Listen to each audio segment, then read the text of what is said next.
Ce soir, on a le plaisir de recevoir pour la deuxième fois Philippe Lamarck, qui est déjà venu ici parler de l'art héraldique. Il reviendra dans quelques temps pour présenter son prochain livre sur le livre d'or de l'Algérie, de l'époque romaine à la présence française. Ce soir, le thème retenu et qui sera développé au cours de l'année, c'est les problèmes du terrorisme. Et il est bon de se replonger dans l'histoire. Et on peut constater que la France a une longue expérience de la lutte antiterroriste. Le conférencier va aborder une page qui a duré quelques années, les fameuses unités territoriales, donc de lutte antiterroriste en Algérie, dans les territoires départements français d'outre-mer. Et certainement, il fera un petit coup d'œil sur l'actualité. Il y a toujours des leçons à retenir. D'ailleurs, la plupart des officiers qui commandaient ces troupes avaient été confrontés en Indochine à la guerre subversive. Donc il y a certainement à moderniser, et un de nos amis prépare un manuel sur la subversion, parce qu'elle a pris des nouveaux visages aujourd'hui. Ce qu'il faut retenir, que ces unités territoriales étaient composées essentiellement d'Algériens, d'hommes du cru, sauf l'encadrement. Donc c'est cette page d'histoire que vous allez évoquer. À vous la parole. Merci mon frère, mesdames, messieurs, bonsoir. Le frère m'a demandé de rester assis. Je vous demande pardon, j'ai coutume de m'adresser au public debout par correction, par politesse, donc je vous prie de bien vouloir admettre que pour des raisons techniques, nous fassions de la sorte. Permettez-moi également de vous donner le titre qui vous revient, celui d'Aréopagite. Nous sommes sur la colline de l'Aréopage et nous pouvons nous en délecter. J'étais encore en pèlerinage sur l'aéropage d'Athènes il y a environ 2 mois, et là l'esprit souffle, et je sens également ce soir que l'esprit souffle. C'est un bonheur de nous retrouver tous ensemble. Dernier préambule, il s'agit de cette clé que nous ne pourrons pas utiliser, ou pour des raisons techniques nous avons dû renoncer à projeter des images, ce que j'aurais préféré pour rendre la causerie de ce soir plus vivante, plus agréable, et la transformer en une sorte de reportage CNN avec quelques commentaires, de manière à faire parler les images. Heureusement, les images, elles existent déjà, puisqu'elles sont sorties dans ce bouquin qui sera à la disposition de ceux qui le souhaiteront. Aussi ce soir, me trouverai-je contraint à un exercice qui est un petit peu formel, un petit peu didactique, et je vous demande de bien vouloir me le pardonner, puisque cette animation sera limitativement verbale. Nous n'avons pas le support des images. Par ailleurs, lorsque nous sommes entre aréopagites, je vous suggère de m'interrompre à tout moment. Ce n'est pas un cours ex cathedra, et nous pouvons parfaitement débattre dès l'instant qu'il y a un sujet qui vous séduit plus qu'un autre, et croyez bien que cela me permettra d'y répondre immédiatement, puisque nous resterons malgré tout dans le sujet. Successivement, nous verrons ce soir, en l'espace de ces quelques instants, tout d'abord la notion de terrorisme. Qu'est-ce que c'est? Parce qu'il faut bien savoir de quoi on parle. Mon compatriote Albert Camus disait que mal nommer les choses était ajouter au malheur du monde. Et le deuxième point dont nous parlerons, c'est qu'est-ce que c'est que cette Algérie française? Ça a besoin d'être défini. 2 minutes, pas plus. Mais il faut savoir de quoi on parle d'un point de vue juridique, d'un point de vue légal. Juste quelques éclairages. Ensuite, notre gros morceau, si j'ose dire, qui va durer, mettons, un quart d'heure, 20 minutes. Nous ferons une promenade dans les rangs de ces unités territoriales, de façon, là encore, à savoir de quoi nous parlons, parce que certes elles appartiennent au passé, désormais les derniers qui y ont servi sont en train de rejoindre un monde meilleur, donc c'est une page d'histoire. Il n'en demeure pas moins vrai que les leçons qui ont été acquises à ce moment-là méritent d'être citées ce soir, et c'est ce à quoi nous allons nous attacher. Et enfin, très brève conclusion, et elles iront d'elles-mêmes, ces conclusions, comme disait Verdi, Italia Faradase. Nous verrons comment le terrorisme d'aujourd'hui peut trouver éventuellement une antidote, et en quoi ces unités territoriales, avec leurs succès, mais également avec leurs échecs, peuvent être digérées, pour une bonne et simple raison, et là je vais déjà en grande partie à la conclusion, on pourrait pratiquement s'arrêter là. Lorsque j'ai pondu ce bouquin que je vous montrais à l'instant, je l'avais conçu bien sûr pour les grands anciens qui à cette époque-là, en 2004, avaient encore quelques années d'espérance de vie, donc il fallait leur faire plaisir. Ensuite, déjà il fallait montrer à quel point ils avaient honorablement servi alors qu'ils ont été fortement critiqués. Et ensuite, préparer pour la jeunesse et préparer pour les professionnels de la sécurité une sorte de manuel facilement utilisable de manière à trouver ce que l'on appelle dans la nomenclature de l'armée française un TTA, c'est-à-dire un manuel toutes armes, où ils auraient de la sorte la doctrine d'emploi qu'ensuite ils peuvent adapter aux circonstances en fonction de leurs moyens et en fonction de leur armement et du cadre juridique dans lequel ils agissent. Naturellement, je ne me faisais aucune illusion, je vous rassure, ça n'a pas été pris en compte par les gens que je visais. C'est un peu injuste ce que je dis, puisque l'UNOR, l'Union nationale des officiers de réserve, a fait un vaste tapage autour de cette affaire et a décerné son prix, le prix Raymond Poincaré, à ce bouquin, ce qui n'a pas fait plaisir à certaines autres personnes de la même corporation. Mais ce sont des détails tout à fait annexes, nous ne les développerons pas. Commençons tout de suite par le terrorisme. Qu'est-ce que le terrorisme? Alors, on en a plein les oreilles, on en entend parler tous les jours, mais il faut bien lui donner une définition. Et pourtant, mais tout le monde croit savoir, ou tout le monde sait, ou tout le monde est intimement convaincu de savoir ce que c'est que le terrorisme, sous prétexte que, comme la parabole des évangiles, on reconnaît l'arbre à ses fruits. Pas du tout. Le terrorisme est une doctrine politique soigneusement conçue par des jurisconsultes qui savaient exactement ce qu'ils faisaient. Et ils ont pour cela un maître dont on doit retenir le nom, mais qui bien sûr n'est pas le seul en la matière. Je parle de Barère de Vieuzac. C'était un conventionnel. Plus personne ne connaît Barère de Vieuzac, je vous rassure.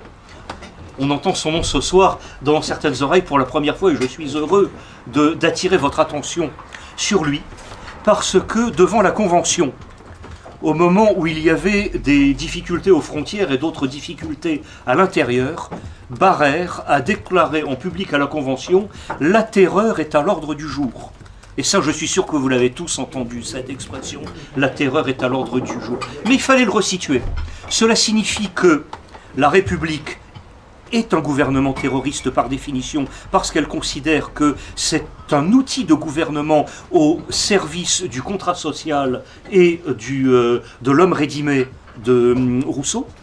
Cela veut donc dire que le terrorisme est honorable, respectable, parce qu'il nous amène vers ces droits de l'homme et vers le contrat social, et cela signifie que tous ceux qui ne respectent pas le contrat social ou qui récusent les droits de l'homme sont par définition des bandits, et que la seule façon de réduire ces bandits, c'est d'imposer la terreur, c'est-à-dire de leur appliquer le terrorisme en tant qu'outil de gouvernement et moyen de rétorsion et de rétablissement de l'ordre. Autrement dit, le terrorisme doit rétablir l'ordre qui est la doctrine des terroristes en question.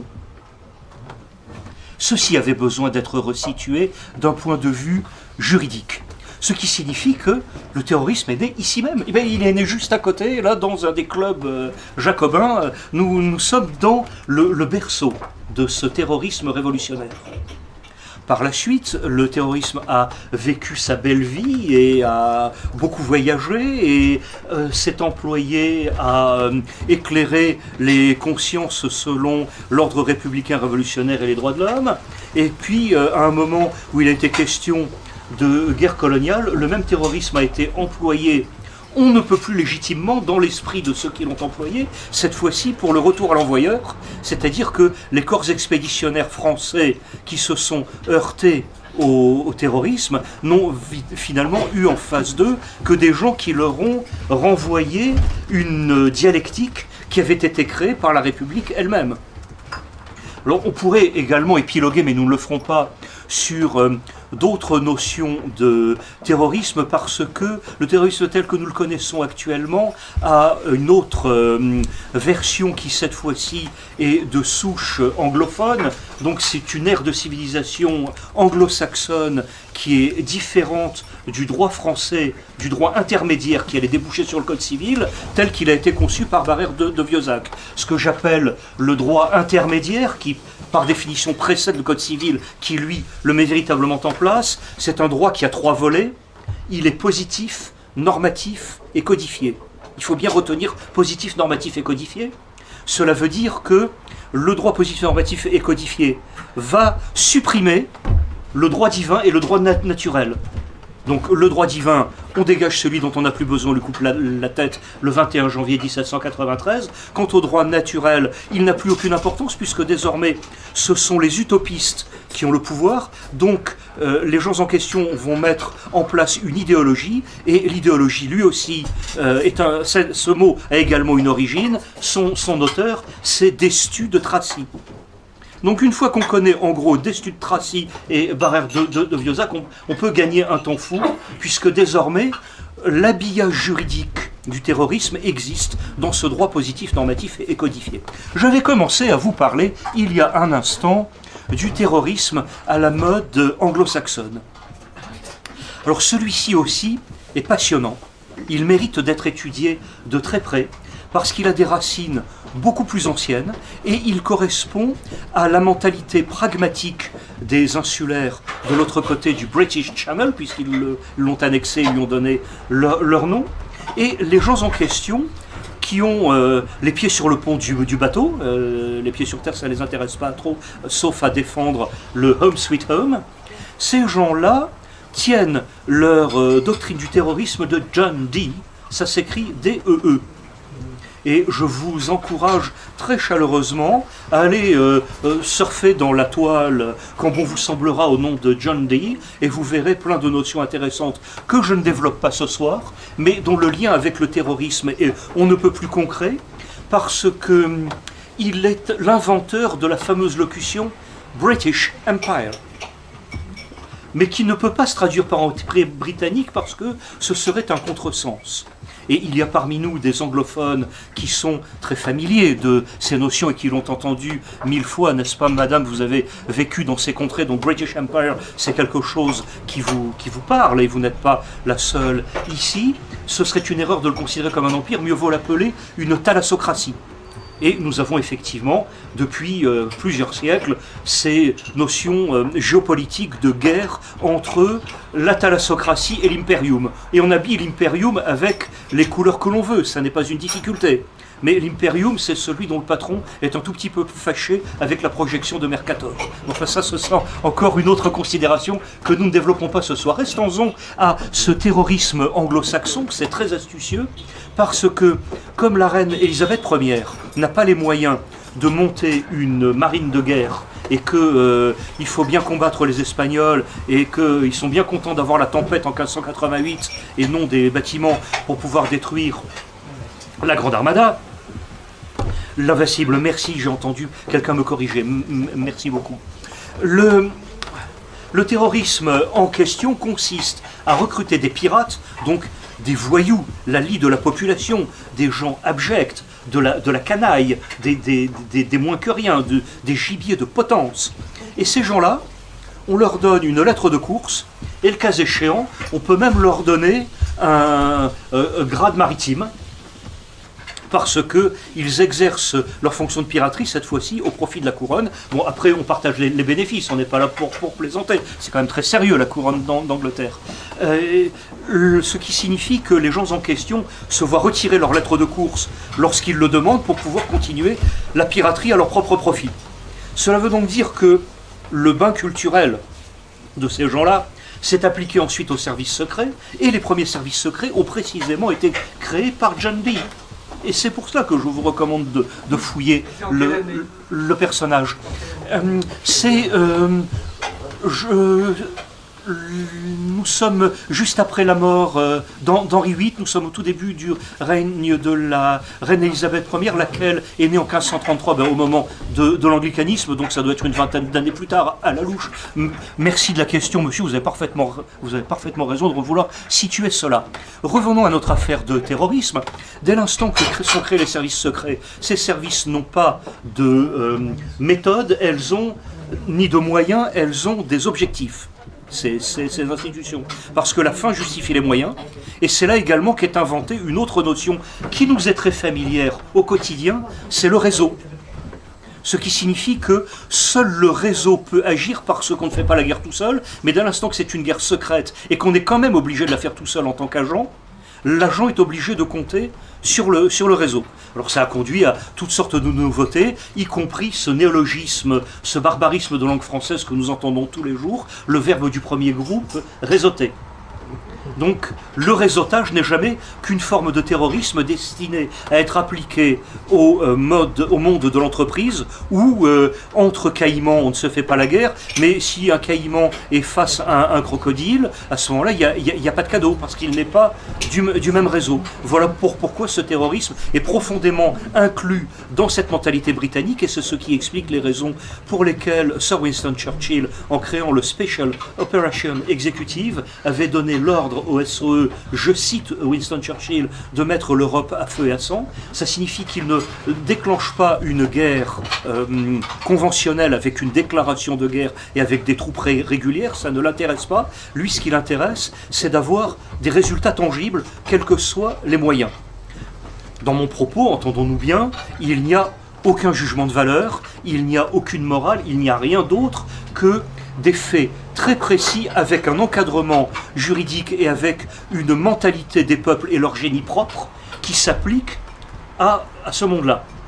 Or aujourd'hui, nous sommes précisément les héritiers de cette notion matinée entre le terrorisme né sous John Dee et le terrorisme mis en place institutionnellement par Barrère, et que le terrorisme en question désormais est utilisé par toutes sortes de gens dans le monde entier selon des objectifs et des buts qui sont les leurs et dont nous entendons parler tous les jours. Mais encore fallait-il resituer ces questions parce qu'elles ont ces deux racines, et je vous remercie d'avoir bien voulu écouter cette première partie pour définir ce terrorisme.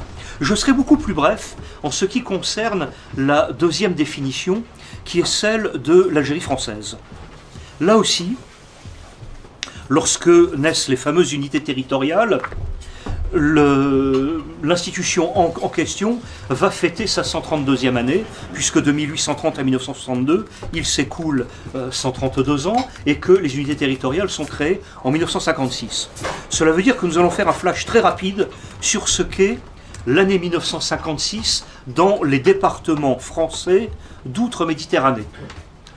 Ce sont des départements français qui datent de 1849 par la voie des décrets républicains de 1849. Cela veut donc dire que l'Algérie est département français 10 ans avant Nice et la Savoie. Il faut bien avoir cette perspective sous les yeux. Après tout, pourquoi est-ce que Nice et la Savoie ne demanderaient pas leur indépendance? Il y a une logique à tout cela. Ça ne veut pas dire que je suis pour, que je suis contre. C'est une question qu'on peut légitimement se poser en droit. Parce qu'elle entre dans ce cadre juridique avec un précédent au sens de procès, j'entends bien, de procédure. En Algérie existe deux types juridiques de population, à savoir les Français relevant du Code civil et les Français relevant du statut coranique. il est extrêmement avantageux pour un statut coranique de se maintenir, raison pour laquelle il y a dans la ville d'Alger elle-même, et je crois qu'elle est rue de Chartres, corrigez-moi si je me trompe, une institution qui est ouverte tous les jours aux heures de bureau, 8h midi, 2h, 6h, qui est vide, et qui permet d'accueillir des Français de statut coranique qui renonceraient motu proprio à leur statut pour adopter le code civil. Mais il n'y a aucun intérêt. Intérêt légal, intérêt vis-à-vis des tribunaux qui leur sont propres, parce qu'ils relèvent du cadi, intérêt vis-à-vis des biens à vous, qui permettent par exemple de protéger certaines transactions de façon à interdire à des gens qui seraient plus fortunés qu'eux, parmi des Français de code civil, de pouvoir bénéficier des transactions. Il y a également la forte demande par rapport à la loi relative au recrutement, la fameuse loi Jourdan, puisque le Français de statut coranique n'est pas tenu au service militaire obligatoire. En revanche, il a le droit, s'il le souhaite, de souscrire un engagement dans l'armée française en tant que citoyen français. Et dans ce cas-là, il sert dans des troupes de métier qui sont beaucoup mieux payées, beaucoup mieux équipées, beaucoup mieux logées et beaucoup mieux traitées, beaucoup mieux armées que les bidasses qui font leur service militaire. C'est très avantageux. En conséquence de quoi, l'armée d'Afrique dispose de troupes de métier avec les spahis et les tirailleurs qui sont d'une qualité exceptionnelle. Bref, en 1956, au moment de la levée, les fameuses instructions de vom Krieg que l'on trouve chez Karl von Clausewitz. Et dans Clausewitz, il y a déjà un ersatz de terrorisme, puisqu'on y trouve l'écho de certaines troupes qui ont rompu les armistices successifs contre Napoléon et qui se sont retrouvées fusillées sur ordre du roi de Prusse lui-même. Restons en Algérie. Donc, tout ça pour vous dire qu'il y a une longue généalogie dans la doctrine du terrorisme. Nous sommes en 1956. À ce moment-là, se présente une énorme difficulté pour le commandement, c'est-à-dire comment faire face à un type de guerre qui n'a plus rien à voir avec les conflits tels qu'ils existaient dans la stratégie de grand style, mais qui a disparu avec l'invention du nucléaire. On peut considérer que la stratégie de grand style qui préconise la gesticulation dans la guerre est morte avec la guerre froide, puisque désormais c'est la dissuasion qui devient l'outil dans l'équilibre de la terreur. Par voie de conséquence, les belligérants sont obligés de trouver des théâtres d'opération parallèles dans le troisième cercle ou dans le deuxième cercle, de manière à continuer la guerre entre les anciens alliés fâchés de 1945. Là, ça n'est plus tout à fait le troisième cercle, c'est carrément le premier pour les Français d'Algérie qui considèrent qu'ils sont chez eux et qu'ils sont plus anciennement français que les Niçois. Mais dans l'esprit des gens qui ne nous aiment pas du tout ouvertement à Moscou et qui nous méprisent sournoisement sans le dire à Washington, pour eux c'est un troisième cercle. Et au cas où l'on n'aurait pas compris, voir qui a fait pression sur le gouvernement français et le gouvernement britannique cette même année 1956 lors de l'affaire de Suez, ce sont précisément les soviétiques mais surtout les États-Unis. Il faut savoir qui en a en face de nous. Donc en 1956, l'armée française mène une guerre dont elle n'a pas les moyens. Elle est très mal vue à l'OTAN puisqu'elle est obligée de dégarnir une partie de son potentiel dans l'Allemagne occupée. Et en même temps, elle est très mal vue par la population de métropole massivement, malgré quelques exceptions, puisque l'on considère que cela ne sert à rien, et c'est même fort préjudiciable, d'envoyer les gamins du contingent dans un endroit dont on ne connaît pas les contours et dont on ne comprend pas les enjeux. Là, bien sûr, il y a une faute du commandement. Ça veut dire que les jeunes gens du contingent qui ont été envoyés là-bas n'ont pas été instruits des motifs pour lesquels ils étaient envoyés. Il est logique que pour beaucoup d'entre eux, ils le refusaient. Quelques-uns d'entre eux l'ont compris, et ce sont ceux-là que l'on retrouve appelés du contingent comme volontaires chez les parachutistes ou chez les commandos de chasse. En même temps que cela, l'armée française, qui, je le rappelle encore une fois, n'a pas les moyens de sa guerre, se rend compte qu'elle est obligée de recruter des supplétifs de manière à effectuer des missions qu'elle n'a pas les capacités d'accomplir, tout simplement parce que les personnels ne sont pas arabophones, ne connaissent pas le terrain, ne s'y sont pas habitués, ne sont pas nés sur place, ne connaissent pas les coutumes, et qui plus est, les unités régulières ont un encadrement de sous-officiers et d'officiers particulièrement déficitaire. D'où l'intérêt de recruter ce que l'on appelle en gros des harkis, mais que l'on devrait plutôt appeler harkis volontaires d'autodéfense et morazni. On ne va pas rentrer dans les détails statutaires et les motifs des trois mots que je viens de prononcer, ça n'est pas notre sujet ce soir, mais la particularité des soldats en question, c'est que, retenons bien, ce sont des supplétifs qui servent dans des troupes régulières. J'ai bien dit des supplétifs servant dans des troupes régulières. Je vais revenir sur cette notion dans un instant. Cela veut dire que les troupes régulières reçoivent budgétairement une petite rallonge qui leur permet, lorsque ça a l'échelle d'un bataillon, de recruter l'équivalent d'une grosse section ou d'une petite compagnie. Ça veut dire qu'on est dans des effectifs avoisinant 700-800 bons hommes venus de métropole qui sont autorisés à en recruter entre 30 et 50 sur place. Là où l'unité est effectuée dans son quartier. Ce qu'on appelle un quartier, c'est la portion de la surface de territoire qui lui est allouée. Elle ne va pas aller se bagarrer à côté, elle va se bagarrer chez elle et tenir ce secteur. Les unités de quartier ne sont pas de réserve générale. La réserve générale n'a rien à voir avec la réserve, contrairement à ce qu'on pourrait penser. La réserve générale, c'est du légionnaire, du parachutiste, du commando de chasse. On fourre tout ça dans des camions, dans des avions, on les parachute, on en fait ce qu'on en veut, et on les envoie comme pompiers là où ça flambe. Ça veut dire qu'ils ne sont pas affectés à un secteur particulier. Ils sont haut le pied, sous le commandement de l'état-major, place Bugeaud, au 19e corps, devant la statue du maréchal, celle qui est en ce moment avec Sideuil et qui va être déboulonnée par des gens qui l'aiment pas. Les gens en question, sur ordre, sont expédiés en tant que réserve générale dès qu'il y a un avertissement et où il faut opérer un bouclage. Donc, revenons à nos unités de quartier. Elles sont autorisées à recruter des harkis, et les harkis en question font partie du personnel de l'unité régulière, mais ils ont le statut de supplétif, c'est-à-dire qu'ils sont payés à la journée. Et en même temps, ils ne sont pas instruits, aussi curieux que ça puisse paraître. En réalité, si, à la longue instruction, ils apprennent plein de choses, ils sont doués, ils sont motivés, souvent ils ont des comptes à régler parce que leurs familles ont été, dans le meilleur des cas, brutalisées, dans d'autres cas, je ne vous donne pas dans les détails sur ce qu'on fait à la gorge des mâles et à l'appareil génital des femelles. Ça incite à souscrire un engagement pour régler des comptes. Les harkis en question ont souvent vu leur propre père, leur propre sœur dans des circonstances effroyables. Ils sont motivés, hein, ils en veulent. Mais, je le précise bien, ils sont supplétifs. Et on s'aperçoit que ce n'est pas suffisant. Il faut du monde.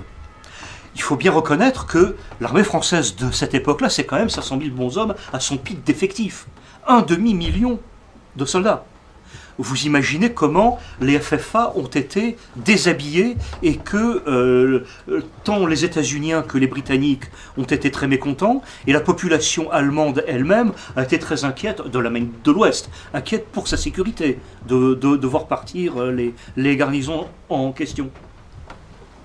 Il a donc fallu choisir encore un autre produit de substitution marketing, si j'ose dire, c'est où est-ce qu'on peut trouver des gens.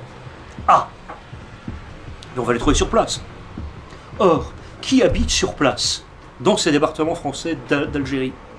Il y a en gros 9 millions d'habitants, dont 8 sont de statut coranique et 1 200 000, hommes, femmes, enfants, vieillards, tout le monde, hein, sont des Français au titre du Code civil. Bon, d'accord, alors qu'est-ce qu'on en fait? Là, on ne va pas pouvoir recruter des harkis parmi des gens qui sont déjà amenés à fournir au titre de la conscription ou des rappels de fractions de contingents rappelables, des gens qui sont déjà sous les drapeaux, puisque c'est la même loi qui, comme l'a dit François Mitterrand, ministre à cette époque, s'applique du Kiévrin au Congo.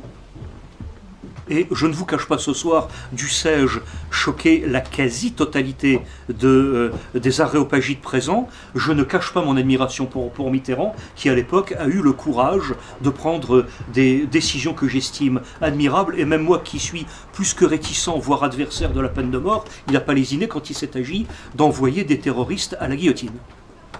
C'est la guerre. Oui, c'est la guerre. Mais il l'a fait, et aujourd'hui, sa mémoire vis-à-vis de ces turiféraires est entachée par cela. Il n'en demeure pas moins vrai qu'à l'époque, il a considéré que la chose était nécessaire, et lui s'est rendu compte que, parmi d'autres, il était nécessaire de donner une dimension politique à cette guerre, alors que les généraux la considéraient comme strictement militaire. Et c'est là qu'intervient ce fameux hiatus, voire ce changement dans ce que l'on appelle en droit l'intention du législateur.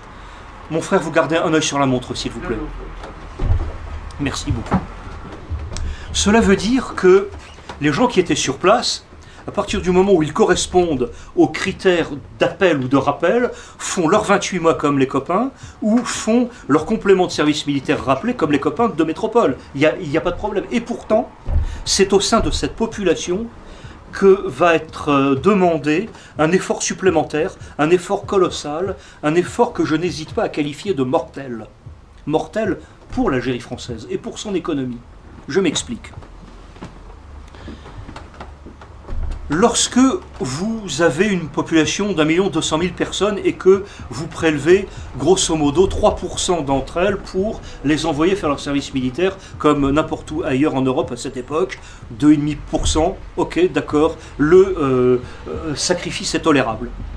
Lorsque vous en rappelez à peu près autant par fraction de contingent et que vous rappelez, mettons 6-8 contingents supplémentaires, vous arrivez à doubler la dose. Si en plus vous rappelez la totalité des officiers et des sous-officiers de réserve, quel que soit leur âge, tant qu'ils sont rappelables, on arrive encore à soutenir l'affaire, même si c'est parmi cette population de gradés, depuis le grade de caporal-chef, parce qu'il n'y a pas que des sous-officiers, jusqu'au grade de colonel fin de période d'appel, vous mettez en danger l'économie, parce que c'est parmi ces gens-là que l'on trouve les chefs d'entreprise, les professions libérales, les artisans, les patrons de PME, PMI. C'est ce qui fait tourner la nation à cette époque. Si vous les prélevez, fatalement, il y a une perte quelque part, ce que l'on appelle à la Banque Rothschild d'une perte sur la valeur ajoutée, ce qui a conduit la Banque Rothschild précisément à décider de l'abandon de l'Algérie française, mais ça c'est encore une autre affaire. Et ça tient debout, parce que cette perte sur la valeur ajoutée, ils avaient raison techniquement parlant et financièrement de l'appliquer. C'est une logique qui n'est pas patriotique, c'est une logique qui n'est pas prévue ni par le Code civil ni par la Constitution, elle est une logique financière implacable. Et là-dedans, vous avez noté que je n'ai pas dit un mot, et je ne le dirai pas parce que ce n'est pas vrai, le fameux danger démographique, parce que ça aussi c'est une couillonnade que l'on entend très régulièrement. Oui, il fallait abandonner l'Algérie, vous vous rendez compte, colomber les deux mosquées, vous vous rendez compte, 40 millions de musulmans en France métropolitaine. Faux, complètement faux. Le boom démographique de l'Algérie ne date que de 64 et c'est un ordre de bout-médienne. Pire encore, les chefs d'entreprise de PME-PMI en Afrique du Nord, à partir du plan de Constantine de 1959, étaient extrêmement inquiets parce qu'il y avait eu une baisse de la natalité dans les populations de statut coranique. En fait, il n'y avait plus de statut coranique à cette époque-là, il s'est éteint en 1958, disons chez les Français de confession musulmane. Donc, quand j'entends parler de ce danger démographique, je réponds, renseignez-vous, ça c'est quand je suis poli, ou vous êtes complètement con et inculte parce qu'il n'y a vraiment aucun autre langage à tenir. Donc, je vous en prie. Sur ce plan-là, parce que je crois que c'est quelque chose d'absolument fondamental. Oui. Au fond, toute l'histoire est une affaire de démographie, comme disaient certains historiens décédés il y a quelques années. Oui, également de lutte pour les calories, mais ça c'est autre chose. Simplement, vous semblez dire que l'explosion démographique ne date pas des années 50. Non. Voilà. Elle est bien avant, puisqu'on est passé d'à peu près 1 million, dit-on, d'Algériens musulmans au moment de la conquête, à 8 millions. Oui. À la veille de la guerre. Oui. De 1 à 8 Oui. en 130 ans, ça veut Oui. dire que l'explosion démographique est très importante. Avec deux ou trois petites... C'est ça. 2 ou 3 baisses à un moment donné. On a même cru à un moment donné que suite à des épidémies, que la C'est ça. population allait s'effondrer. C'est ça. Voilà. Mais il y a eu quand même un accroissement très important. Et par Exact. exemple, en 1900, il y avait déjà une forte augmentation démographique due, comme chacun le sait, aux conditions d'hygiène qui commençaient C'est ce que Lyautey disait, envoyez-moi un médecin, je vous envoie un bataillon. Ça permet de recruter des tirailleurs. Il y a une logique démographique dans cette affaire. Elle se tient, on ne peut pas le contester. C'est vrai qu'il y a eu des creux démographiques dus à des épidémies, mais ce que l'on peut considérer avec certitude, c'est qu'à partir des années 58-59, il y a une baisse de cette démographie, et n'importe quel démographe est capable de vous dire, quand il y a 4 enfants par femme, fatalement à un moment ou un autre, on passe à 3. Quand on est à 3, on passe à 1,8, et quand on est à 1,8, on s'éteint. Et c'est ce que nous vivons actuellement. C'est une loi démographique implacable et c'est probablement une science exacte. Revenons, si vous le voulez bien, à l'énorme problème technique qu'a rencontré le commandement en 1956, sachant qu'il avait raclé tous les fonds de tiroirs. Il s'aperçoit que ces méthodes ne fonctionnent pas. Alors il y en a qui sont particulièrement bornés, allez, je vais être obligé de citer des noms, parce que là vraiment je n'ai pas le choix, c'est les généraux Cherrière et Loriot, parce que ces gens-là se croient toujours dans la logique de la guerre de Centre-Europe, ce qui signifie que pour eux, tant les territoires français d'Afrique du Nord, que les territoires coloniaux ou les régences ou protectorats sont des endroits où l'on envoie des troupes faire un peu d'exercice. S'il y a quelques rébellions sur place, c'est très pratique parce qu'on a du plastron qui tire à balles réelles et que, bon, bah, il y a un peu de casse parmi les gens qu'on envoie à l'instruction, mais ça reste marginal, mais au moins ça les aguerrit. Et enfin, on va pouvoir s'occuper des affaires sérieuses et se châtaigner, un coup contre le teuton, un coup contre le soviétique. Ils sont dans cette mentalité-là. Autrement dit, l'armée, j'ose le dire, est à cette époque-là un parasite qui vit sur le dos de l'Algérie, et non, comme on pourrait le croire, un groupe de sauveurs, de sauteurs épiphanes qui viendraient tout d'un coup nous débarrasser des terroristes. Et c'est en cela qu'il y a un double langage chez les politiciens. Les uns qui, très sincèrement, comme Mitterrand, mais il n'est pas le seul, il y a également le maire de Flers, il y a... on pourrait tous les citer, ces gens-là, qui eux veulent véritablement éradiquer cela, et puis d'autres qui disent... Laissons ces gens-là s'user pour d'autres raisons et nous en tirerons notre bénéfice ultérieurement. Ce sont les fonctionnements logiques de la Ve République, régime parlementaire en crise permanente, où il est bien agréable d'avoir un sujet qui occupe l'actualité dans un coin. Et puis ça occupe les généraux, ils sont tranquilles, ils nous foutent la paix. Pendant ce temps-là, ils viennent de se prendre une raclée en Indo. Ah bon, c'est nous les politiciens qui les avons conduits à ça? Non, c'est pas vrai. Tout ceci est un jeu de dupes. Là où ce n'est plus un jeu de dupes, c'est quand c'est la population qui le paye. Et c'est là que naissent les UT. Et c'est là qu'il faut comprendre leur fonctionnement, leur mécanisme, dont tout le reste découle. Après Cherrière et Loriot exit, il y a enfin un homme intelligent qui a l'expérience de ce genre de choses, qui sait ce que c'est que la guerre de faible intensité et le combat du faible au fort, et qui a expérimenté cela dans différents endroits. Je ne vais pas refaire toute sa biographie, ce n'est pas l'objet ce soir. Il s'appelle Raoul Salan. Alors Salan n'a pas que des qualités, il y a aussi de nombreux défauts chez le personnage, et peut-être même parfois un très léger manque de caractère. Et pourtant, je le dis avec toute l'admiration qu'il faut porter au personnage, au courage qu'il a eu et aux difficultés qu'il a rencontrées. Ça, nul ne peut le nier et personne ne l'a fait à sa place. Il y a des gens qui l'ont fait avec lui, mais c'est lui qui, moralement, l'a cautionné. Donc, le personnage, nul n'est parfait, il y a des zones d'ombre partout, et la grande erreur qu'il a commise, c'est probablement en 1958, et nous en reparlerons tout à l'heure, lors d'un banal pot, un verre à la main, devant un buffet, en bavardant avec un des anciens factieux du complot d'Alger du 8 novembre 1942, qui avait précédé l'invasion américaine.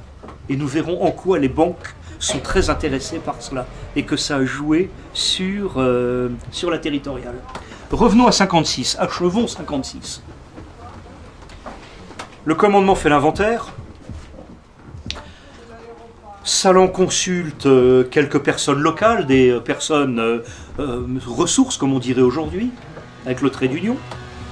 Et il s'aperçoit qu'il y a, parmi les Français de Code civil, on est en 56, on n'est pas en 58, hein, parmi les ressortissants de Code civil, il y en a quelques-uns qui sont soit très âgés et ne sont plus rappelables, et ne sont pas rappelés, soit ont été exemptés pour diverses raisons, mais c'est pas très bien vu dans cette population des Français d'Algérie extraordinairement patriotique, qualifiée par le docteur Jean-Claude Pérez de politiquement infantile. Il considère que les gens en question sont rappelables, sont utilisables, et on va pouvoir leur confier des missions de faible qualification, mais extrêmement fatigante et qui provoque une attrition dont on va pouvoir soulager tant l'armée régulière, parmi lesquelles il y a les bidas appelés du contingent pas très motivés, que les parachutistes qui ont franchement autre chose à faire pour aller casser du Félouz, et enfin les harkis qui sont beaucoup plus utiles en secteur opérationnel qu'aller monter la garde. Je prends tout de suite les devants par rapport à l'actualité contemporaine telle que nous la vivons aujourd'hui. L'erreur absolue qu'avait dénoncé général Pierre de Villiers des missionnaires, c'est précisément l'usure des personnels dans l'opération Sentinelle. En 1956, le projet du général Salan, c'est Sentinelle à la charge des gens du cru. Autrement dit, leur mission n'est pas de gagner la guerre, elle est de gagner la paix. Elle commence déjà par le contact, par la dissuasion, par la présence, par la conversation avec les gens, parce qu'ils sont connus, c'est les gens du quartier. Et on ne recrute qu'à proximité immédiate des gens qui bien souvent viennent à pied ou à bicyclette. Donc ils sont chez eux et le secteur qu'ils défendent, c'est le leur. Ça, c'est le projet qui désormais se met en place en 1956. À partir de là, il faut l'aménager, ce projet. Et c'est dans cela, pardon mon frère, que tout à l'heure, je suis obligé de faire une toute petite nuance, un bémol sur ce que vous avez dit. Les gens qui servent dans les UT sont exclusivement des Français de Code civil, et je tiens à le souligner. Il commence à y avoir des Français musulmans que longtemps après, c'est-à-dire en 1960, quelques semaines ou quelques mois avant la dissolution des UT, parce que les gens en question sont désormais Français de Code civil, on ne leur a pas laissé le choix, et puis c'est la grande euphorie de mai 58. Dans l'intervalle, ils ont fait leur service militaire comme appelés du contingent. Comme appelés du contingent, ils ont été renvoyés dans leur foyer, et une fois renvoyés dans leur foyer, il y a bon panania, on récupère les bons hommes, direction la territoriale, et on leur laisse pas le choix. C'est pour ça qu'il y a des musulmans en fin de course parmi les UT. Mais encore une fois, c'est marginal. Tout ceci est un mécanisme juridique. Une fois qu'on a pigé ce mécanisme juridique et le règlement qu'il applique, on a à peu près tout pigé sur le système. Maintenant, à quoi ressemblent concrètement les UT? Là, je vais terminer donc mon troisième propos avant la conclusion. Pendant quelques instants, il faut bien voir à quoi ça ressemble. Longtemps après, les 153 témoignages que j'ai recueillis avant de construire cela, beaucoup ont été rappelés dans un monde meilleur, donc je suis heureux d'avoir pu recueillir leurs témoignages. C'est à peu près unanime. C'est « Ah, mais on n'a rien fait. Ah, on a rigolé avec les copains. Ah, on est venu avec le cabasset. » Alors le cabasset, en langage patawet, ça signifie le panier dans lequel on amène le ravitaillement du midi, on partage avec les copains, on se tape un bon coup d'anisette, et puis la vie est belle, et puis quand les heures de service sont terminées, on rentre à la maison, on ramène le treillis un peu crasseux, Bobonne est là pour le laver, tout le monde est content, elle aussi, elle participe aux UT. Et alors? Et qu'est-ce qu'il y a fait? Et alors? Raconte-moi. Il n'y a rien à raconter, qu'est-ce que tu veux? Et alors? Et voilà. Donc, les gens en question ont le sentiment d'avoir été totalement inutiles et d'avoir été des figurants. Quelques-uns acceptent de dire « Oh, Regarde là, ils m'ont donné le vieux fusil, ils m'ont donné le vieux fusil Lebel, c'est bon pour les tranchées. Effectivement, pour monter la garde dans les tramways, on donne un fusil qui mesure 1,10 m de long. C'est rusé. Avec quoi est-ce qu'on les habille? En vrac, les rebuts de stock mob, de stock de mobilisation. J'ai employé le raccourci d'argot militaire. Et mis en vrac dans des cours de caserne, et alors là, foire d'empoigne, servez-vous. Ah, il n'est pas terrible. Et on repart avec un pactage réduit qui est entretenu à la maison. Et l'armement, il n'y en a pas pour tout le monde. Il y en a pour une personne sur 10. Et c'est logique qu'il y en ait pour une personne sur 10. Parce que la loi veut que le territorial, quel qu'il soit, abandonne son boulot une journée sur 10 et va servir à la territoriale.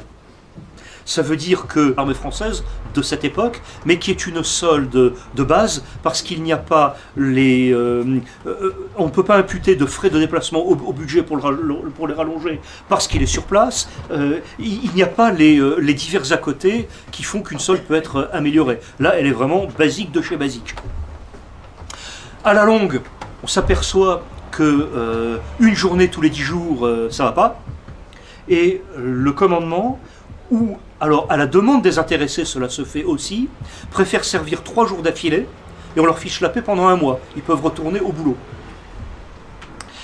Et le système de 1 sur 10 a été calculé de la manière la plus psychorigide qui soit par l'intendance et par le matériel, parce qu'ils s'aperçoivent que s'ils font tourner le matériel et l'armement 1 fois sur 10, cela permet de n'avoir que 1/10 de l'armement ou de l'équipement correspondant aux besoins des troupes en question. J'ai pas été clair, je vous le redis d'une autre façon. Admettons que vous ayez une compagnie de territoriaux, 150 bons hommes. Unité égale compagnie. On ne dit pas compagnie, on dit unité. Mais c'est pareil. En réalité, vous multipliez par 10. Elle en fait 1500. Parce que pour pouvoir assurer les 30 jours du mois, les 365 jours de l'année pour aller monter la garde devant le bureau de poste ou devant le château d'eau, pour qu'il y ait en permanence des sentinelles qui montent la garde, il faut les renouveler par tranche de 10, ça veut dire que c'est le même fusil qui fait 10 mains. Et ceci a des inconvénients colossaux pour ceux qui, parmi nous, messieurs, il y en a qui ont connu la conscription avant 1996, vous vous souvenez que l'arme qui vous a été donnée était censée être réglée à votre œil directeur et à vos réflexes et à votre morphologie. Dans la réalité, c'est pas vrai. Extrêmement rares sont les unités dans lesquelles ce genre de choses s'est fait du temps de la conscription. Oui, mais c'est prévu par le règlement. D'accord, admettons. Chez les UT, c'est pas possible. D'une part, parce que c'est la même arme qui fait 10 mains, et ensuite, parce que il n'y a pas d'épreuve de tir, il n'y a pas d'entraînement, il n'y a pas de remise à niveau, il n'y a pas de remise à jour des fondamentaux et de la sécurité dans le maniement d'armes. Donc là aussi, c'est une faute de commandement. Bon, coup de bol phénoménal, les sous-officiers, les officiers et même les caporaux qui ont servi dans les UT sont pratiquement tous, à de très rares exceptions près, des gens qui ont servi en Tunisie en 1943, en Italie en 43-44, se sont tapés, comme on dit familièrement, le débarquement de Provence du 15 août 1944, ont remonté la vallée du Rhône et ont terminé la guerre au bord du lac de Constance. Donc ce sont des gens qui ont une expérience du feu que peuvent leur envier la totalité des appelés du contingent censés être instruits à cette époque. Heureusement pour eux. Les gens en question savent maintenir la discipline dans leurs troupes, et il se trouve par ailleurs que la nature fait plutôt bien les choses. Les gens qui sont gradés ont eux-mêmes des responsabilités dans le monde de l'entreprise, ce qui signifie que lorsqu'il y a un employé qui se trouve affecté à une UT, bien souvent, comme caporal ou comme sergent, il retrouve son patron. Donc les choses se font assez naturellement. Il n'y a pratiquement pas de problème de discipline, et je ne connais pas d'exemple de gens ayant été punis et ayant fait de la prison des jours d'arrêt parmi les UT, parce qu'ils sont très motivés, ils sont chez eux. Je ne connais qu'un seul exemple d'indiscipline, et encore, il est plutôt marrant, mais bon, c'est un type qui avait prétexté que sa maman était morte et son sergent l'a retrouvé au cinéma. Bon, allez, il y a prescription. Et, donc parmi les gens en question, ce qu'on leur demande, c'est d'être constamment prêt à riposter. Oui, mais on ne leur a pas appris à riposter. Et il y a véritablement des accrochages. Il y a des UT isolés qui se retrouvent assassinés et égorgés. Il y a de la casse. Seulement voilà, je vous parlais tout à l'heure des harkis, et je vous ai dit, troupes régulières, statut supplétif, là c'est l'inverse. Ça veut dire que comme ce sont des gens qui ont effectué leur service militaire, qui sont rappelés, et qui de la sorte sont des soldats réguliers, puisque ce sont des réservistes. Ils sont affectés dans des unités qui, elles, n'ont pas de statut au regard de la loi, et pour lesquelles le Parlement n'a pas voté de budget permettant de les solder et de les constituer en unités formant corps. Une unité formant corps, en gros, c'est un régiment. Cela signifie donc que ce sont des réguliers qui servent dans des unités supplétives. C'est comme d'habitude le bazar administratif, la gabegie républicaine, les incohérences de la loi. Donc vous voyez, ça n'est pas d'hier, ce genre de plaisanterie. Et que faut-il pour compenser cela? Il faut la bonne volonté des bons hommes qui y sont, et plus encore des familles, ça veut dire des femmes et des enfants, parce qu'elles ne voient pas le mari, elles ne voient pas le père pendant 3 jours absent.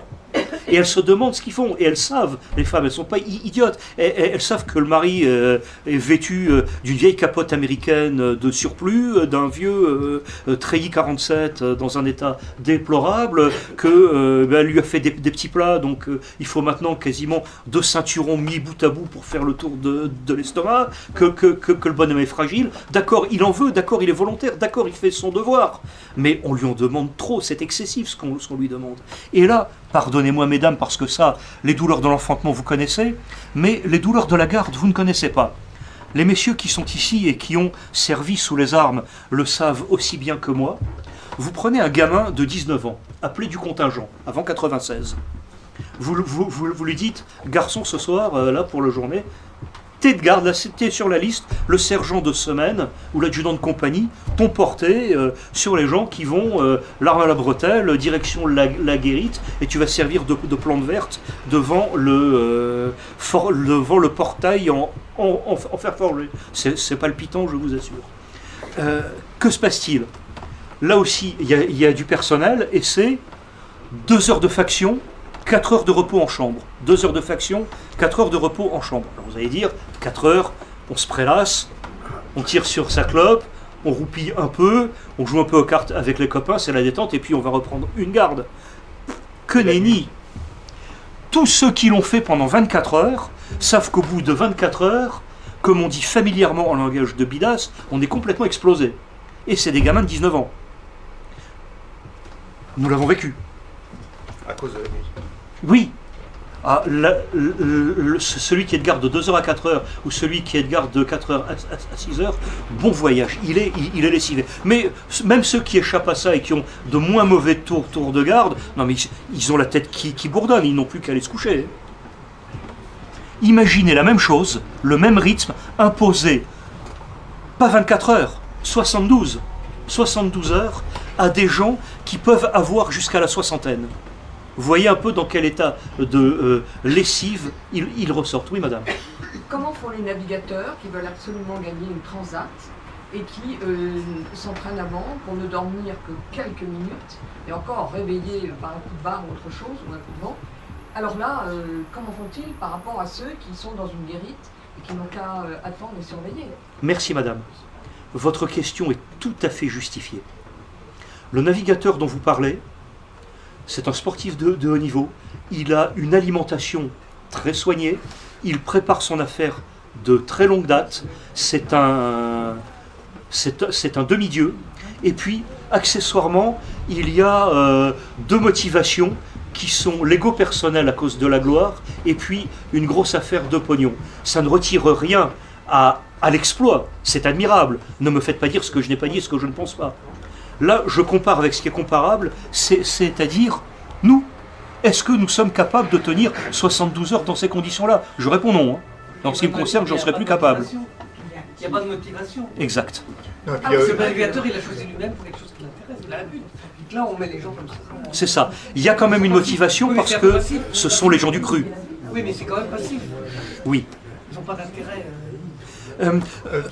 Pardon, mesdames, messieurs, ceux qui souhaitent intervenir, je vous prie de vous tourner vers le maître des lieux. C'est lui qui donne la parole. Oui. Oui. Ah, le maître des lieux interdit. Donc, revenons et terminons sur nos braves garçons. Braves garçons, vieux messieurs aussi. Il leur faut une motivation à toute épreuve pour arriver à surmonter cela, et c'est pour ça que se créent des liens de camaraderie qui en réalité existaient bien souvent avant même qu'ils y allassent. Donc ils retrouvent les copains, ils se font plus de copains, et c'est pour ça qu'ils ont l'impression de ne pas avoir fait grand-chose. Alors qu'en réalité, leur exploit est extraordinaire et vaut très largement celui des paras, des commandos de chasse, des chasseurs alpins, de toutes les vedettes de la guerre d'Algérie, bon, qui sont admirables. Le problème n'est pas là, ils ont un courage éblouissant. Mais les UT, c'est encore autre chose, parce que ce sont les petits, les obscurs, les sans grade, et l'effort est terrible. Parlons maintenant quantitativement de l'effort. 200 000 hommes. Ça veut dire qu'entre 1956 et 1960, il y a eu 200 000 bonshommes qui ont servi dans les UT. Je vous rappelle le chiffre de la population totale des Français de Code civil, tous âges confondus et les deux sexes, c'est 1 200 000 personnes. De ça, je vous l'ai dit, on va soustraire ceux qui sont appelés du contingent et ceux qui sont rappelés dans les tranches rappelables. Donc vous voyez un peu l'effort qui a été fourni. Ça veut dire que toute l'énergie, tout l'effort d'une population, toute la capacité, tout ce qu'elle peut avoir d'énergie vitale a été consacré à la territoriale entre 56 et 60. Ça veut dire par ailleurs que dans mes recherches en archives, à aucun moment, je n'ai pu trouver de JMO, le journal de marche et d'opération.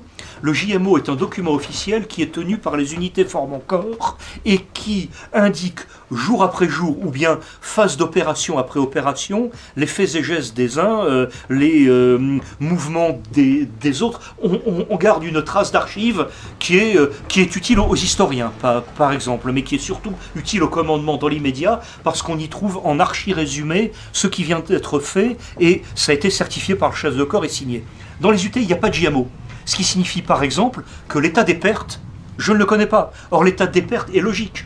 Et l'état des pertes dans les 24 heures, dans les 48 heures qui suivent les 72 heures de garde, a été comptabilisé comme accident du travail. Donc c'est un autre statut qui rentre en ligne de compte. De plus, les UT en question, n'étant pas unités régulières, n'ont pas accès, par exemple, à la chaîne alimentaire de l'armée. Donc ce sont les familles qui sont obligées de préparer le cabassette, on a appris ce mot-là ce soir, pour les hommes de la famille. Ça veut dire aussi que lorsqu'il y a un accident ou une blessure, les gens en question sont évacués vers les hôpitaux d'infrastructure, et comme ils sont adulés par la population, et que la population est des leurs, et qu'eux-mêmes sont de la population, évidemment ils sont traités en priorité. Évidemment, quand il y a un malade ou un blessé aux urgences et qu'il va arriver à un territorial, son premier réflexe c'est de dire « celui-là, c'est un UT, faites-le passer avant moi ». C'est une réaction civique, mais pas du tout une obligation. Là aussi, il y a une faute de commandement. Le résultat en ce qui concerne les UT, c'est qu'avec l'ampleur de cet effort, le terrorisme a non seulement été contenu, mais il a également été éradiqué, et nous savons tous très bien que la capitulation de 1962 à Évian, c'est une victoire militaire sanctionnée par une défaite politique volontaire pour des raisons politiques que je ne conteste pas, je ne suis pas là pour cela. Ce soir, ce n'est pas mon affaire. Chacun en pensera ce qu'il voudra.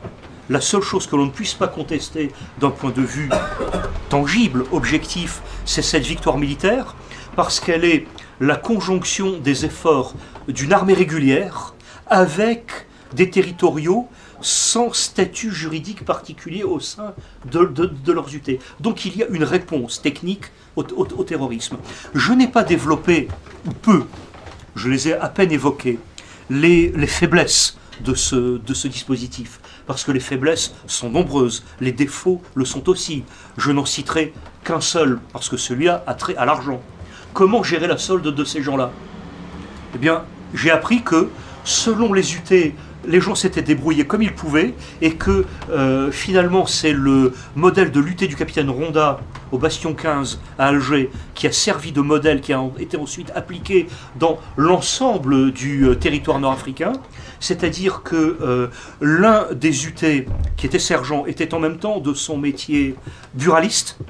Il a été exempté de service dans les UT, mais par contre requis en permanence dans son kiosque à journaux, et l'argent versé par le 19e corps lui a été confié au même titre qu'il avait les timbres-poste, au même titre qu'il avait les bulletins de loto et de tiercé et de tout ce qu'on veut, donc habitué au mouvement d'argent, également d'une parfaite loyauté, d'une parfaite honnêteté, ne serait-ce déjà que pour conserver ses autres attributs de marchand de timbres-poste et de timbres fiscaux et autre chose, et que c'est chez lui que les gens du quartier populaire de Bellecour, donc des ouvriers, des employés, des gens très modestes, hein, sont allés chercher leur solde qui leur était dû et qui savaient qu'elle serait versée rubis sur l'ongle, alors que le même aurait pu très bien aller chez le trésorier, chez l'officier trésorier du 9e Zouave ou du 5e chasseur d'Afrique, il se serait fait envoyer promener, parce qu'il n'avait pas à être soldé par lui, même s'il était dans la même garnison d'Alger. Bon, là encore, c'est la compensation d'un défaut par une qualité interne où on arrive à faire des bouts de ficelle parce que le français est malin, il s'adapte, oui, mais il s'adapte en dehors du droit et parfois il s'adapte contre le droit. Et c'est ce qui s'est passé en ce qui concerne la mort des unités territoriales, parce que cette mort a été décidée dès 1958, mais elle est sanctionnée en 1960. Donc, comme c'est un fait d'histoire événementielle, je ne vais pas trop le développer parce que nous sortirions de notre sujet. Je l'évoque quand même très vite parce qu'il a des implications dans la société qui, elles, méritent d'être commentées. Il y a, j'éviterai de prononcer son nom, la famille est toujours vivante. Mais l'affaire est tellement connue que c'est très facile à trouver. Un chef de bataillon des unités territoriales, membre de la haute société algéroise et très impliqué dans le business et avec des relations familiales tant en métropole que dans d'autres pays méditerranéens et en particulier la Banque livournaise. Donc ça vous situe tout de suite, s'il est livournais et banquier, de quelle communauté il peut être solidaire. Cela veut dire que l'homme en question, supérieurement intelligent, mais vraiment un aigle de l'esprit, avait flairé avant novembre 1942 qu'il y aurait une projection amphibie des Alliés en Afrique du Nord pour obliger l'armée d'Afrique à rentrer dans la guerre, et que ce soit sous les ordres de Weygand, de Giraud, de Juin, de Delattre. C'est pas le problème, on s'en fiche, ils sont tous entre-déchirés. Ce n'est pas une difficulté, ça. Ce qui importait à ce monsieur et ce qui importait à ses autres conjurés, c'était de faciliter l'invasion états-unienne en Afrique du Nord. Donc ce monsieur, par la suite, développe son cabinet d'avocats, se porte très bien, les affaires fonctionnent à merveille, mais il est patriote. Donc au moment où les UT sont levés, il se souvient qu'il a été chef de bataillon autrefois dans l'armée d'Afrique, il demande à rempiler. Mais en même temps, il prend ses précautions, c'est-à-dire qu'il fait en sorte que les autres chefs de bataillon des UT algéroises, je n'ai pas parlé des UT du reste du territoire qui fait 17 fois la France métropolitaine. Là, je ne parle que de Alger Centre-Ville parce que c'est là que ça s'est décidé.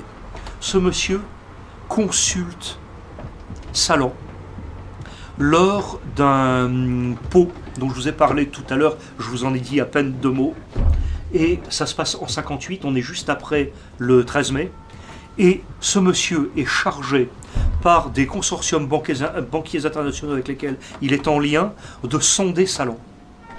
Et il veut savoir si Salan va aller dans le sens où la haute finance internationale a envie d'aller ou non. Et là, il se rend compte que Salan est un très bon soldat, un très bon général, un type courageux, gonflé, l'intelligence du terrain, un tacticien hors pair. Il a parfaitement réussi son affaire, il a remporté la bataille d'Alger, il est adulé par la population qu'il prend pour un demi-dieu. Son nom devient une sorte de fétiche, on ne jure que par lui. Donc, ce monsieur en question, en l'occurrence chef de bataillon, veut savoir.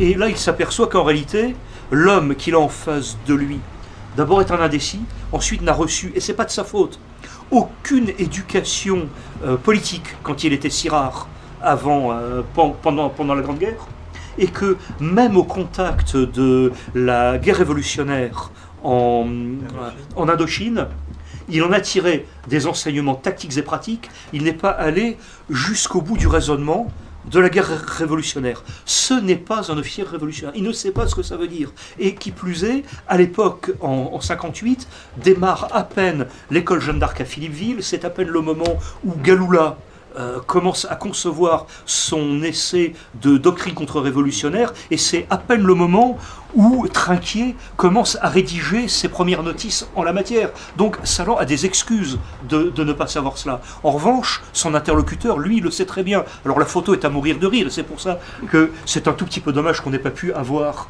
l'image, parce que vous auriez éclaté de rire, où on voit l'inverse de ce qu'on doit voir.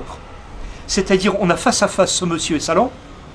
Salan, nickel, placard de décoration qui descend jusqu'au ceinturon. Le superbe guerrier, il sait qu'il est adulé, il en joue un peu, on va pas lui en vouloir. Mais en même temps, c'est le type simple, il trinque avec les gens qui sont là. Et face à lui, on a le pauvre chef de bataillon désuté, treillis, archi défraîchi, on n'en voudrait pas aux puces, le ceinturon qui pend sur le côté, la coupe de cheveux gominée 15W40, enfin bon, il n'est pas terrible. Hein. Alors que c'est l'inverse. C'est un requin phénoménal face à un gamin. Et là, il sait qu'il ne peut pas jouer la carte Salan, et c'est là que la communauté locale dit « l'affaire est entendue, on va jouer avec le nouveau chef d'État de la Ve République ». Autrement dit, c'est une affaire d'UT et une affaire de peau entre copains qui a verrouillé cette question, parce que l'avocat en question a rendu des comptes aux banquiers qui en attendaient. Et là, il a été décidé que les UT allaient disparaître. Le reste, je dirais que c'est anecdotique, c'est ce que tous les Français d'Algérie savent, parce que pour ceux qui sont maintenant assez âgés, ils l'ont vécu dans leur jeunesse, ils savent très bien que lorsqu'il y a eu la semaine des barricades en janvier 1960, les UT étaient verts de rage. Évidemment, beaucoup ont rejoint le carré des barricades, et on n'avait pas vu la révolte d'une grande ville depuis la Commune de Paris de 1871. Et les gens en question n'ont pas pu avoir d'armes parce que précisément, le chef de bataillon dont je vous parle et ses autres amis de la gentry algéroise ont dit « pas d'armes ». Ils sont venus le lendemain sur les barricades, en treillis impeccable, repassés, décorations pendantes qu'ils n'avaient pas volées. Ils les avaient pas volées entre 1943 et 1945. Et ils sont venus pérorer, mais l'affaire était cuite. Et les barricades sont tombées, et là le pouvoir a senti que s'il voulait imposer les accords d'Évian de 1962, il fallait le traiter dès 1960, c'est-à-dire régler le compte de ceux qui avaient remporté la victoire contre le terrorisme et qui avaient gagné la paix, en ne laissant les missions de combat qu'à l'armée régulière, de façon à ce que l'armée régulière elle-même, et on a fait tuer des soldats français pour ça, liquida le FLN à l'intérieur des départements français d'Algérie, de manière à donner la victoire au gouvernement provisoire extérieur, le fameux GPRA, qui a pris le pouvoir en 1962. C'est une opération de terrorisme interne d'une redoutable efficacité, un mécanisme très subtil et d'un cynisme machiavélique tout à fait admirable pour l'intelligence de l'affaire. Et encore une fois, je laisse de côté toute notion éthique, philosophique, jugement de valeur ou morale. Ça n'a pas lieu d'être. Là, ce que je suis en train de vous raconter ce soir, c'est que quand on veut redonner la victoire au terrorisme, il suffit de briser les forces qui le contiennent. C'est aussi bête à la 4e et dernière partie de notre causerie de ce soir, et je contrôle tout de même l'heure parce que je risque d'abuser du temps des aréopagites. Et ce que nous vivons actuellement n'a pas besoin d'être développé, chacun le sait. Je me contenterai d'observer l'absence de volonté tant des techniciens de la chose que du pouvoir de véritablement contenir les difficultés qui se présentent. C'est leur affaire, c'est leur choix. Je dirais qu'à un certain stade, ça ne me regarde pas. J'essaie juste de comprendre. Et ce dont je m'aperçois, c'est qu'actuellement, il y a un refus de nommer la chose. Autrement dit, je vous rappelle la citation de Camus que je vous ai dite tout à l'heure, mal nommer les choses, c'est ajouter au malheur du monde. Camus n'a pas donné la clé de sa citation parce qu'il ne l'a pas jugé nécessaire. C'était tellement limpide, tellement simple, tellement de bon sens que ce n'était pas même souhaitable. Comme nous sommes entre aréopagites, je peux me montrer moins précautionneux à l'égard de gens qui sont équipés pour réfléchir, Dieu merci. Et nous sommes entre nous, donc nous pouvons le dire très très clairement. Il s'agit tout simplement d'une question de philosophie qui remonte au XIIIe siècle. Alors vous allez me dire, quel est le rapport avec le terrorisme? Je vois certains d'entre nous sourire, et ils ont raison. Cela s'appelle la guerre des universaux et des nominalistes. Autrement dit, la guerre entre Abélard et Saint-Bernard de Clairvaux, ou Guillaume d'Occam. Cela veut dire que pour les nominalistes, ce qui n'existe pas n'est pas nommé, et seul ce qui est nommé existe. Et à partir du moment où c'est nommé, forcément ça existe. Donc ces gens-là, dès le XIIIe siècle, sont à la fois des ancêtres d'Estu de Tracy, l'inventeur de l'idéologie dont je vous parlais tout à l'heure à l'époque des Lumières, ou ce sont également les prédécesseurs de Barrère dont je vous parlais il y a une quarantaine de minutes, et j'ai été beaucoup trop long, donc il faut quand même que j'achève. Cela veut dire qu'à partir du moment où vous ne nommez pas les choses, dans l'esprit des nominalistes, ça n'existe pas. Et ça ne peut pas exister puisque ce n'est pas nommé, qu'il n'y a pas de nom pour le désigner. Donc il y a un déni de réalité. Et à partir du moment où la réalité n'est pas citée, ils continueront à la nier, obstinément. Mais c'est logique, c'est un syllogisme. Et moi, la logique, quelque part, ça me rassure, ça me fait même plaisir. Donc ces gens-là ont parfaitement raison de tenir ce langage-là, puisqu'il est cohérent. Dès l'instant qu'ils considèrent que le terrorisme soit n'existe pas, parce que ce sont des déséquilibrés, soit, s'il existe, on ne peut pas lui donner une étiquette précise à caractère confessionnel, parce que cela conduirait à porter atteinte à certaines doctrines actuellement en vigueur, et notamment la fameuse citation d'Ernest Renan, qui est l'auteur du Vivre ensemble. Ce préambule étant posé, c'est même pas la peine d'aller plus loin. Cependant, comme il y a quand même un petit semblant de réalité, ah bon, il y a un petit semblant de réalité avec le Bataclan, avec Charlie, avec Nice, avec je ne sais pas trop quoi, il y en a tous les jours. Ah, alors dans ce cas-là, on va mettre des piou-piou en plante verte, l'arme à la bretelle, qui vont servir de cible parce qu'ils sont visibles comme le nez au milieu de la figure, et comme on n'a pas les moyens d'en mettre plus, on occupe le personnel et les moyens à 120% de leur capacité. Le résultat, c'est l'usure du personnel et sa démotivation. Ça, tout le monde le sait, et la crise de Pierre de Villiers nous l'a bien montré. Et c'est pas parce que quelqu'un a accepté de prendre sa succession, je parle de Lecointre, que pour autant ça va régler l'affaire miraculeusement. Cependant, l'insécurité, le sentiment d'insécurité qui est beaucoup plus grave que l'insécurité, parce qu'il y a une usure du moral dans la population, persiste. Et c'est la raison pour laquelle, ici et là, se dressent quelques personnes qui, peu ou prou, émettent des propositions en vue de soulager les forces régulières de manière à ce qu'elles reviennent vers leur cœur de métier, qui est la sécurité aux frontières, même s'il n'y a plus de frontières dans l'espace de Schengen, et la sécurité outre-mer dans les OPEX, dans les opérations extérieures, même si j'ai grand peine à y voir l'intérêt du peuple français dans cette affaire-là. C'est un peu compliqué, j'aurais du mal à vous le citer, donc je préfère éviter. N'empêche que les soldats en question ne peuvent plus être envoyés en OPEX. Une opération comme Sangaré ne pourrait plus être mise en place passe aujourd'hui tout simplement parce que il n'y a plus le personnel et que le matériel s'est usé, que celui qui reste est hors d'état et qu'il n'a pas été renouvelé. Bon, c'est banal. Je ne vais pas m'affoler pour ça, ça n'est pas notre but.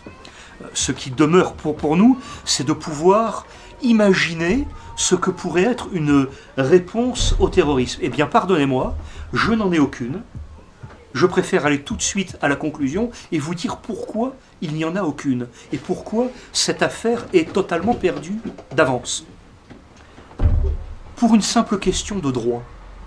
Alors après, on peut trouver plein d'autres motifs.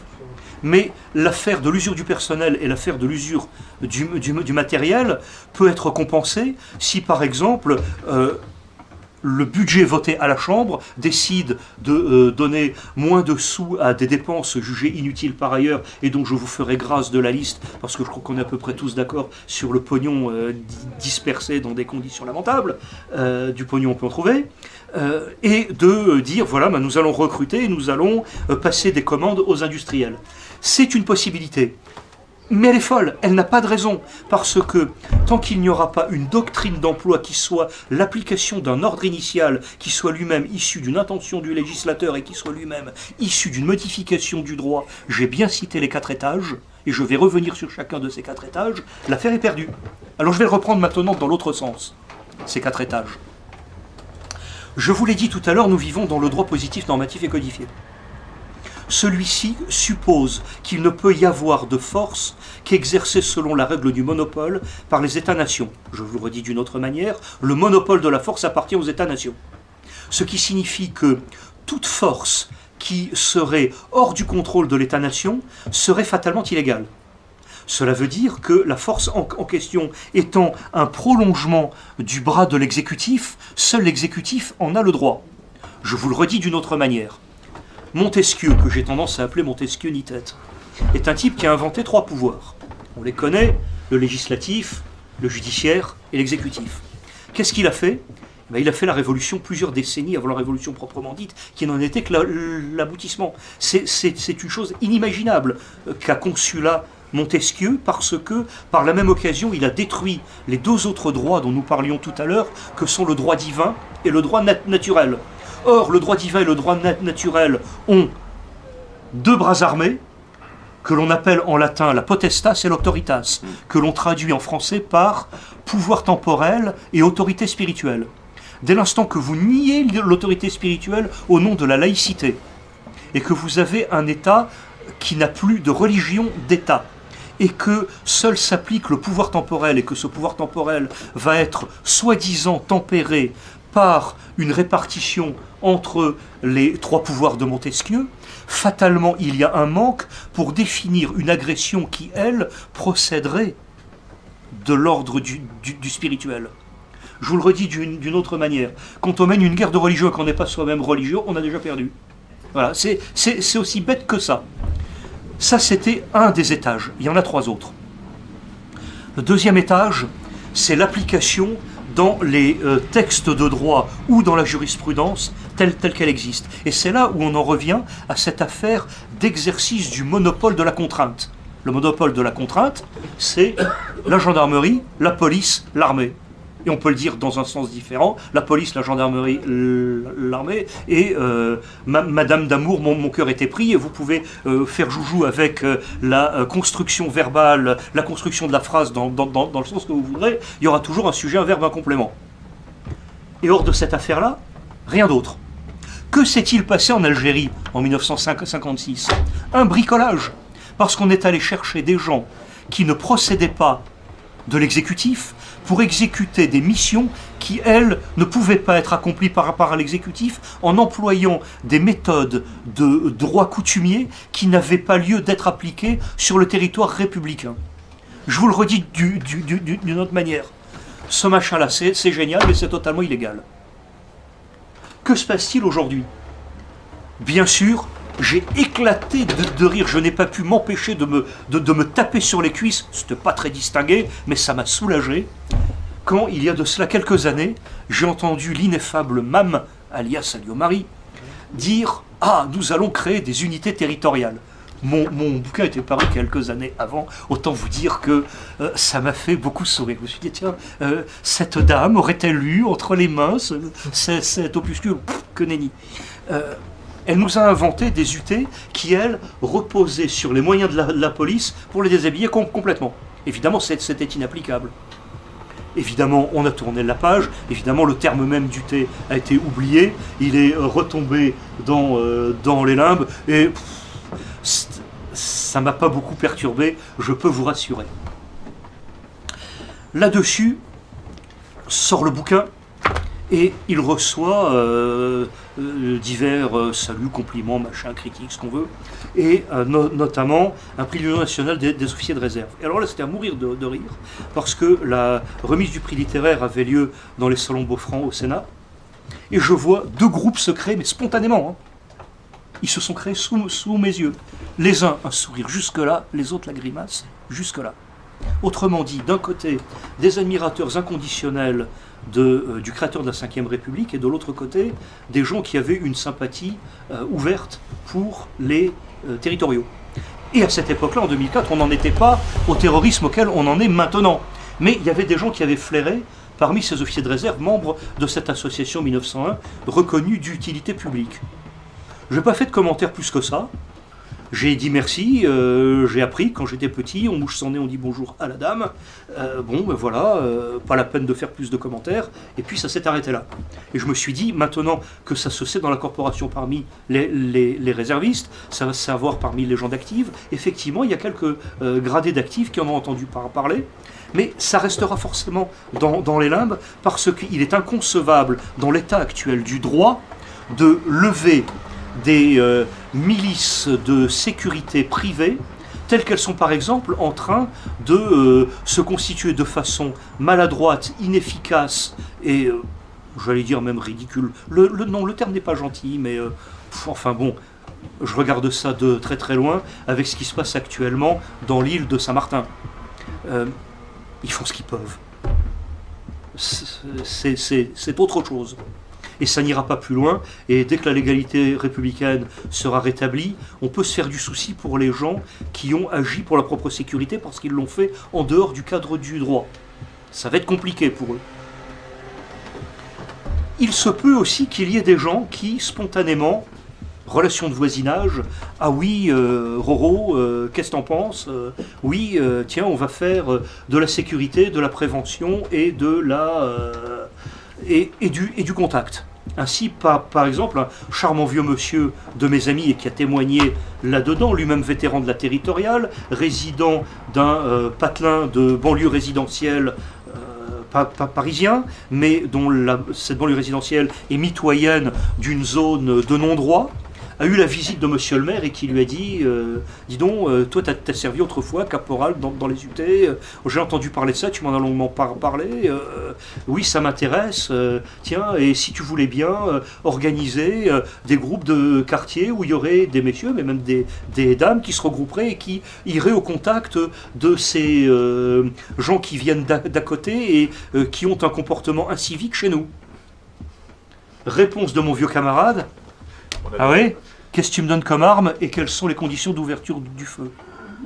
Ah mais il n'en est pas question, tu comprends. Bon bah alors tu joueras sans moi. Mais que voulez-vous qu'il lui répondit?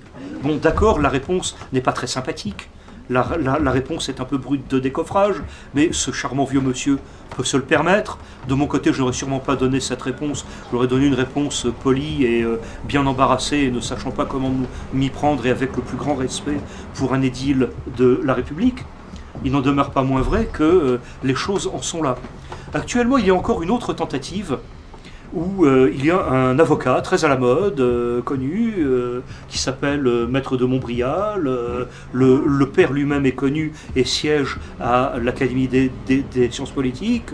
C'est un homme qui signe des papiers dans des grands quotidiens et qui s'est fait connaître pour des affaires célèbres et qui ont fait la notoriété de son cabinet. Cet avocat a émis un projet visant, par exemple, à faire en sorte que le pouvoir contrôle l'affaire de façon à ce que tout ceci reste légal, et que cela pu être encadré par le droit. On a quand même affaire à un juriste de haut niveau en ce qui concerne Montbrial, il sait de quoi il parle. Le manque de chance dans cette affaire, c'est qu'il est civiliste, il est pénaliste, il est beaucoup moins compétent en matière de droit constitutionnel. Donc il est normal qu'il ait commis cette légère erreur d'analyse que je suis présentement en train de vous décrire.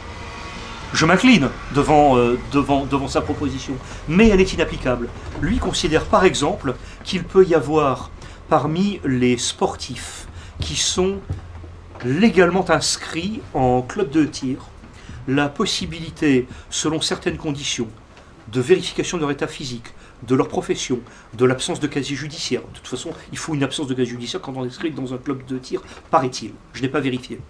Et qu'il soit également instruit après quelques journées d'instruction pris en charge par des juristes de la police nationale, de pouvoir conserver un costume de ville, un habit civil, et d'avoir dessous l'arme qu'ils ont en détention, ou les armes qu'ils ont en détention chez eux légales, mais qui sont obligatoirement soit démontées, soit mis avec un verrou, un cadenas de ponté, et avec les munitions à part, lorsqu'ils vont entre leur domicile et leur club de tir et retour. Ils n'ont pas le droit d'aller ailleurs. Tout ceci est très soigneusement encadré, et comme les tireurs sportifs, m'a-t-on dit, sont des gens qui tiennent beaucoup à leurs autorisations et préfectorales parce qu'elles sont longues et compliquées à obtenir, parce que c'est le maquis administratif, évidemment ce sont des gens qui sont très précautionneux vis-à-vis de la loi. Et c'est pas chez les tireurs sportifs qu'on trouve des terroristes et des panchovillas qui font pampan en faisant des trous dans le plafond.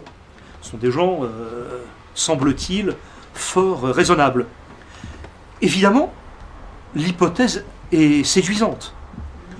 Et on peut imaginer quel serait le comportement d'un terroriste qui pourrait se dire: tiens, là, je suis dans la rue, je vais me faire un carton, on va bien s'amuser. Ouais, mais qu'est-ce qui me dit que le pépé, là, bien gentil, avec madame qui a le cabot à provision avec les poireaux qui dépassent, qu'est-ce qui me dit qu'il n'a pas un pistolet automatique dans la ceinture, parce qu'il est tireur sportif et qu'il est habilité par toute une série de précautions juridiques prises antérieurement? Réponse: pas possible.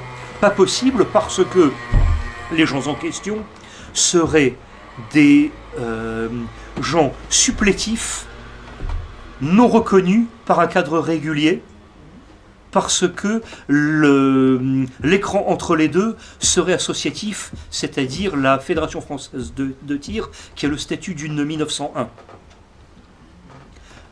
Cela veut donc dire que pour les 4 étages que je vous ai décrits tout à l'heure, aucun ne peut être franchi dans l'état actuel du droit. Alors ça ne veut pas dire que le droit tel que nous le connaissons actuellement va être maintenu. Il est déjà en train d'exploser. Schengen a gommé les frontières, le genre a gommé une partie du code civil,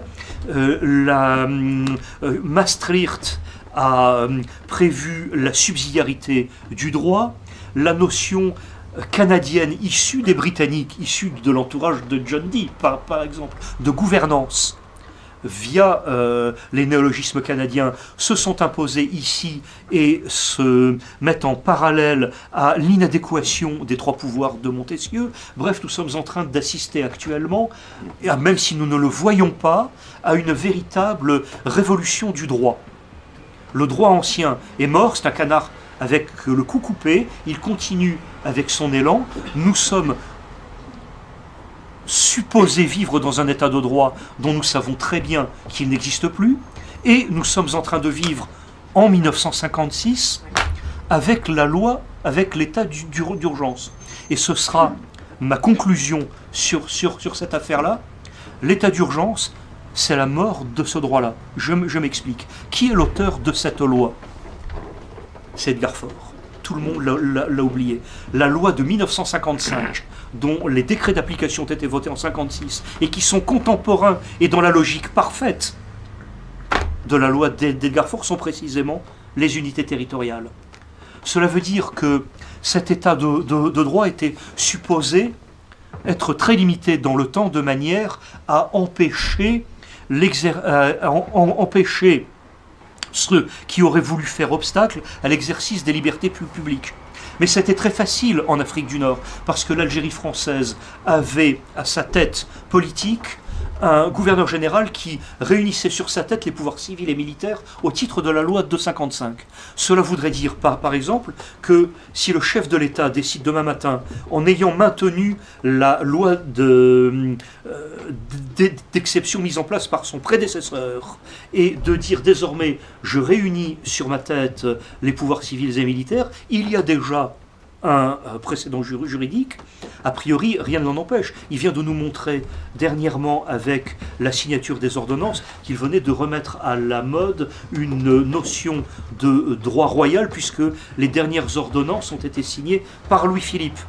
Bon, bien sûr, René Cassin les a remises à la mode avec l'ordonnance de Dakar, et nous savons par ailleurs que le chef de l'État a gouverné par ordonnance en 1962 pendant 4 mois, à la suite des 4 jours du putsch. Donc vous voyez l'équilibre, 4 jours de putsch, 4 mois d'ordonnance. Cela veut dire aussi que lorsque ce chef de l'État dit, après la démission du général Pierre de Villiers, « je suis le chef », en droit, il a raison. On ne peut pas dire le contraire. Ça veut dire qu'en droit, il peut très bien, à un moment ou un autre, si la loi est maintenue, celle de l'application de la loi d'exception, dire « je peux, pour une durée à débattre avec le Parlement selon la procédure telle qu'elle est prévue par la loi. Ça reste quand même encadré.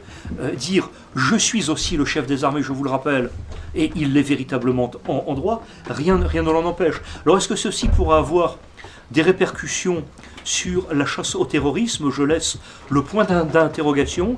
Je vais terminer sur ce point d'interrogation et je remercie les aréopagites d'avoir bien voulu consentir à écouter ce débat juridique qui, je dois le reconnaître, n'était pas toujours très sexy, mais néanmoins avait peut-être son utilité. Merci.